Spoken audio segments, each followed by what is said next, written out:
નમસ્કાર મિત્રો, આજના ડિજિટલ અને જાહેરાત ભર્યા યુગમાં એક પ્રશ્ન બહુ સામાન્ય રીતે પૂછવામાં આવે છે કે જ્યારે ડોક્ટર, કોચિંગ ક્લાસ, કંપનીઓ અને અન્ય વ્યવસાયીઓ ખુલ્લેઆમ જાહેરાત આપી શકે છે, ત્યારે એડવોકેટ એટલે કે વકીલ જાહેરાત કેમ આપી શકતા નથી? તેમજ ફોન પર સલાહ કેમ આપી શકતા નથી? શું આ માટે નિયમો જૂનો છે કે પછી તેની પાછળ કોઈ ગંભીર કારણ છે? આજે આપણે આ વિષયને સંપૂર્ણ રીતે કાયદાકીય રીતે અને વ્યવહારિક દ્રષ્ટિએ સમજીએ. સૌપ્રથમ સમજવું જરૂરી છે કે એડવોકેટ માત્ર એક વ્યવસાય કરનાર વ્યક્તિ નથી. એડવોકેટ એ કોર્ટનો અધિકારી ગણાય છે, જેનો મુખ્ય હેતુ માત્ર ક્લાયન્ટ માટે કેસ લડવાનો નથી, પરંતુ ન્યાય પ્રણાલીને મદદ કરવાનો છે, કાયદાનું પાલન કરવાનો અને સત્ય કોર્ટ સમક્ષ રજૂ કરવાનો છે. એટલે એડવોકેટને વેપારી તરીકે નહીં, પરંતુ નૈતિક જવાબદારી ધરાવતા વ્યવસાયિક તરીકે જોવામાં આવે છે. ભારતમાં એડવોકેટ માટેના આચરણ અને શિસ્તના નિયમો બાર કાઉન્સિલ ઓફ ઇન્ડિયા દ્વારા નક્કી કરવામાં આવ્યા છે. એડવોકેટ એક્ટ 1961 અને bar council of India rules મુજબ એડવોકેટ પોતાની સેવાઓની જાહેરાત કરી શકતા નથી. તેમાં ખાસ કરીને કેસ જીતવાના દાવા કરવા, પોતાને શ્રેષ્ઠ વકીલ કહેવું, અન્ય વકીલ સાથે સરખામણી કરવી કે ક્લાયન્ટ ખેંચવા માટે કોઈ પણ પ્રકારનો પ્રચાર કરવો, આ બધું મનાય છે. આ નિયમ સલાહરૂપ નથી, પરંતુ ફરજિયાત અને બામરૂપ છે.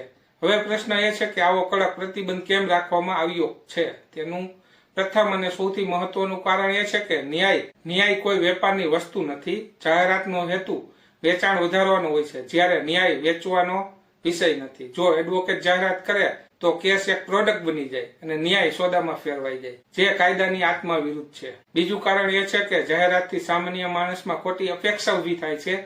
કોઈ પણ કેસનું પરિણામ 100% ખાતરીપૂર્વક કહી શકાય એવું હોતું નથી. જો એડવોકેટ જાહેરાતમાં એવું કહે કે કેસ જીતીને આપીશ અથવા ઝડપી ન્યાય મળશે, તો ક્લાયન્ટ માનસિક રીતે ગેરમાર્ગે જાય છે અને પછી નિરાશા જન્મે છે. તેમજ ત્રીજું મહત્વપૂર્ણ કારણ નૈતિકતા અને ગૌરવ છે. એડવોકેટની ઓળખ તેની ભાષા, વર્તન, કાયદાની સમજ અને ન્યાય પ્રત્યેની નિષ્ઠાથી થવી જોઈએ. જાહેરાત એડવોકેટને સેલ્સમેન બનાવે છે, જે વ્યવસાયના ગૌરવને નુકસાન પહોંચાડે છે. કાયદો માત્ર કમાણી માટે નથી, પરંતુ સમાજમાં ન્યાય સ્થાપવા માટે છે. ચોથું કારણ એ છે કે જાહેરાતની છૂટ મળે તો અસમાનતા એટલે કે સ્પર્ધા ઊભી થાય. મોટા શહેરોના અને પૈસાવાળા એડવોકેટ ભારે જાહેરાત કરીને આગળ વધી જાય, અને જ્યારે ગામડાના અને નાના વિસ્તારમાં બેઠેલા પ્રતિભાશાળી એડવોકેટ પાછળ રહી જાય. આ રીતે કાયદામાં વ્યવસ્થામાં સમાનતા નષ્ટ થાય. ઘણા લોકોને એવો ભ્રમ હોય છે કે એડવોકેટને કઈ જાહેરાત કરવાની છૂટ નથી, પરંતુ એ સંપૂર્ણ સત્ય નથી.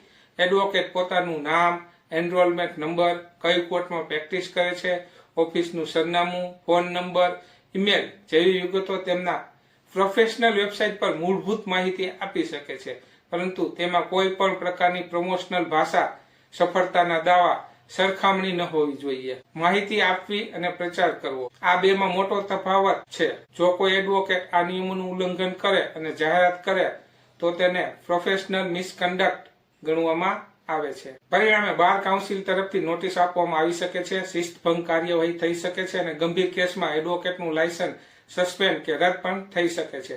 એટલે આ નિયમ માત્ર કાગળ પરનો નથી, પરંતુ તેનો અમલ પણ થાય છે.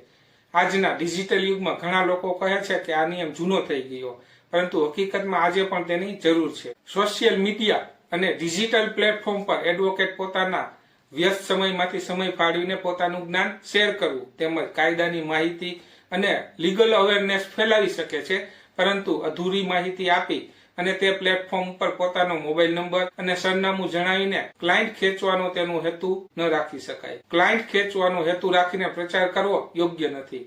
આપણા ગુજરાતમાં ઘણા વકીલ મિત્રો આવું કરે છે, તે યોગ્ય નથી. આમ મારું માનવું એવું છે કે એડવોકેટની ઓળખ માહિતીથી થવી જોઈએ, માર્કેટિંગથી નહીં. તમને મારી હું એક અંગત વાત કહું. મારી એડવોકેટ તરીકેની નોંધણી બાર કાઉન્સિલ ઓફ ગુજરાતમાં 16 વર્ષથી થયેલ છે, તેમજ બાર કાઉન્સિલ ઓફ ઇન્ડિયામાં 15 વર્ષથી થયેલ છે, તેમજ ગવર્મેન્ટ ઓફ ઇન્ડિયામાં નોટરી તરીકે 6 વર્ષથી થયેલ છે, તેમજ સોશિયલ મીડિયા અને ડિજિટલ પ્લેટફોર્મ પર 6 માસથી એક્ટિવ છું. પરંતુ મને ક્યારેય એવું લાગ્યું નથી કે મારે આડકતરી રીતે જાહેરાત કરવી જોઈએ. મિત્રો, મારું માનવું એવું છે કે આપણા જાણીતામાં કે ગ્રુપમાં કોઈ વ્યક્તિને કોઈ ગંભીર કાયદાકીય પ્રશ્ન આવે તો તે પ્રથમ ભગવાન માતાજીને યાદ કરવા જોઈએ, અને બીજા તેમની આસપાસ આવેલા વ્યક્તિઓમાં આપણે આવીએ તેવો ફ્રેન્ડલી સ્વભાવ અને વર્તન રાખવું જોઈએ. એવું મારું માનવું છે. જે બીજાએ તેમના માટે લાગુ પાડવું જોઈએ કે નહીં તે ચર્ચાનો વિષય નથી અને તેની ચર્ચા પણ ન કરવી જોઈએ. અંતમાં એટલું જ કહીશ કે એડવોકેટ એ વેપાર નથી, કે કાયદો એ બજાર નથી અને ન્યાય એ સોદો નથી. વકીલની સાચી ઓળખ તેની વિદ્યા, નૈતિકતા અને ન્યાય પ્રત્યેની નિષ્ઠાથી થાય છે, જાહેરાતથી નહીં. જો તમને આ માહિતી ઉપયોગી લાગી હોય તો કાયદાની સાચી સમજ ફેલાવવામાં સહભાગી બનો.